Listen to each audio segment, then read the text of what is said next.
Hello everyone, welcome to Buddha Zen Wisdom. We're here with you every day. As we grow older, we may begin to notice certain signs, and if these signs appear suddenly, it could be a signal from the heavens that our time here is coming to an end. It's important to be alert and aware. Life, after all, is like a play, and we all have our roles to perform. This popular saying highlights the many aspects of life. Yet, when we approach the final act of our lives, what is left to perform? Perhaps the only thing that truly matters is being our true selves and cherishing the deep connections with our loved ones. Time is relentless, and while I may not have spared time, I have certainly lived through it. When facing the end of life, what we can do isn't to resist, but to accept it with calm hearts and leave behind a smile that has no regrets. Everyone will eventually leave this world, whether it's a mighty king or an ordinary citizen. No one can escape the fate of life. As an ancient saying goes, since ancient times, even emperors and generals could not escape their destiny. In our old age, we must confront the reality of death. It's a moment when we often reflect on our life, trying to fulfill any unfinished wishes. The time left may be a mix of nostalgia and waiting. It could bring pain and sorrow, or it may settle into peace and tranquility. Take, for example, Mr. John, 78, who recently began sitting on a bench in the park, staring at the people passing by, lost in thought. His neighbor, Mrs. Adams, kindly asked, "What are you thinking about, John?" Mr. John smiled softly and replied, "Oh, nothing much. Just reflecting on my life." Indeed, when we stand at the edge of life, looking back, we realize that things once thought to be incredibly important may now seem insignificant, while small, seemingly trivial moments become invaluable. Now, if older adults suddenly exhibit the following 3 signs, it might be a warning from the universe that we need to take seriously. Let's explore these signs together.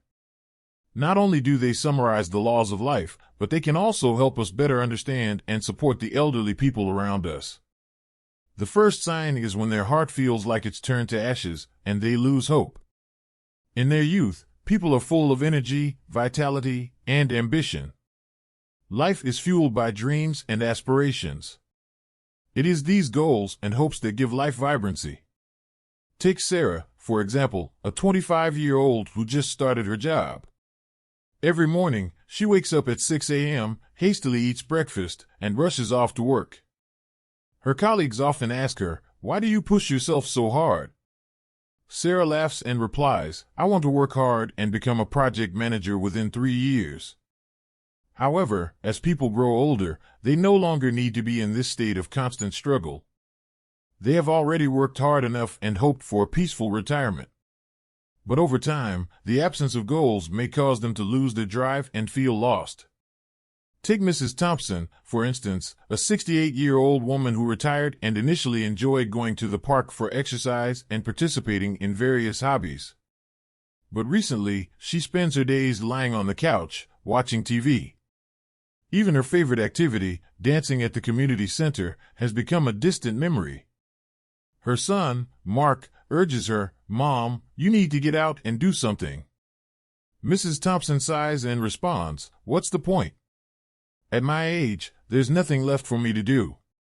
This feeling of despair can be caused partly by the physical decline that comes with age, and partly by the shift in social roles, leading them to feel that they've lost their value in life.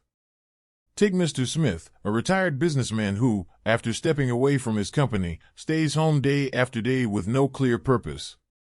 When friends visit and ask him how he's doing, he responds with a sad smile, "I'm just a shell of who I used to be." There's no company to manage, no goals to chase. What's the point of it all? If an older person starts to show signs like this, they may be nearing the end of their life. Yet, many older people, even after distancing themselves from their former circles, continue to live vibrant, fulfilling, and meaningful lives. Take, for instance, Mrs. Johnson, 72, who, after retiring, has become busier than ever. She starts each day with Tai Chi in the park, attends a calligraphy class at noon, and in the evening, she helps care for her great-granddaughter. Her neighbors often comment, "Mrs. Johnson, your retirement life is so full of joy and activity." She smiles and says, "It's good to stay busy." A person always needs something to do. Older adults, as long as they find joy in their daily lives, can maintain a love for life and never fall into a state of despair. At 80, Mr. Adams, though limited in mobility, still waters his plants every day. Watching these flowers grow day by day makes me feel that life is still beautiful, he says. We should never underestimate or ignore the elderly who often say that life feels meaningless. These words may signal that they've lost hope for the future, not simply that they're seeking attention. They need timely care, understanding, and support from their loved ones to help them rediscover the meaning in life. For instance, Mrs. Roberts, 65, frequently says to her daughter, "Life just doesn't seem worth living anymore." At first, her daughter, Lisa, doesn't take it seriously. But one day, Lisa discovers that her mother has gone through all her belongings and quietly written a will. Realizing the gravity of the situation, Lisa immediately takes her mother to see a therapist and starts spending more time with her, chatting and taking walks together. Slowly, Mrs. Roberts regains her interest in life and finds joy once again. The second sign is when death is no longer something to avoid or fear. As people age, death becomes an inescapable topic. Yet, most people instinctively avoid discussing it. They act as though by not mentioning it, they can postpone its arrival. Mr. Thomas, 50, was once deeply uncomfortable hearing the word death. Whenever his family tried to bring up topics like aging or wills, he quickly changed the subject. His wife would gently remark, "We're not cursing you, we just want to be prepared."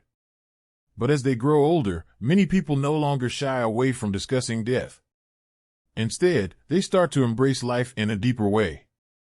They savor the time they have left, doing things they enjoy and meeting with loved ones.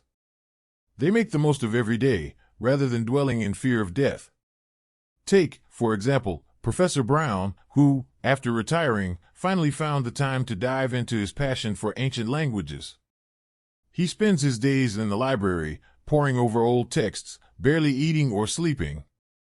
His family is concerned about his health and urges him to take breaks, but he laughs and says, "Doing what I love is the best form of wellness." When older individuals begin to talk about death openly, it may be a sign that they realize the end is near.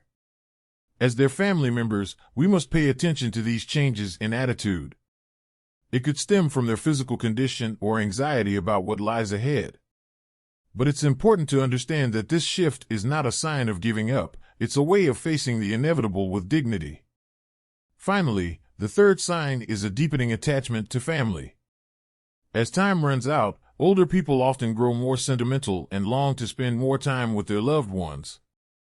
This longing can sometimes confuse or even annoy younger family members. However, this is simply an expression of their need for connection in their remaining time. Take, for instance, Mrs. Lewis, 80, who frequently calls her son, who lives in another city.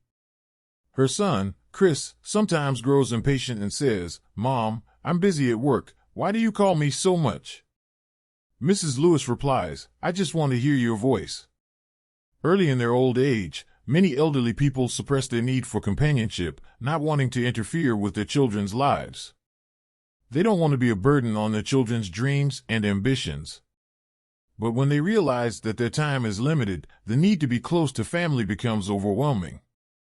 Take Mr. Clark, for example, a 65-year-old man who, after retiring, wanted his son, Jack, to visit him more often. But seeing how busy Jack was with his career, Mr. Clark kept his feelings to himself. He'd tell his wife, "Our children have their own paths. We shouldn't hold them back." However, as he grew older, his desire for family time became undeniable. He often reminded his son to take care of his health and to visit more often. Every repeated phrase was filled with love and longing. At 85, Mr. Anderson's health deteriorated, but he never once mentioned his pain to his children. When they visited, he would always remind them not to work too hard and to look after themselves.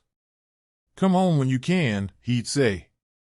His son, Mark, was moved by this and made it a point to spend more time with his father. As children, we must understand and respond to these expressions of love and longing.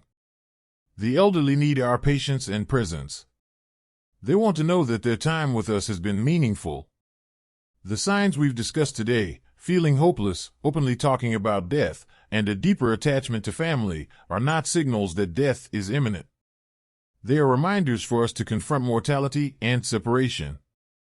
These are part of life, and no one can escape them.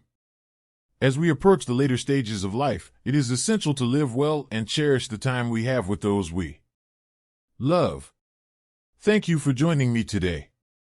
If you're an older adult, I encourage you to embrace life, cherish your loved ones, and find meaning in each moment. And if you are younger, take a moment to reflect on how you can better support and understand the elderly around you. It's never too late to make a difference in someone's life. May peace and blessings be with all of us.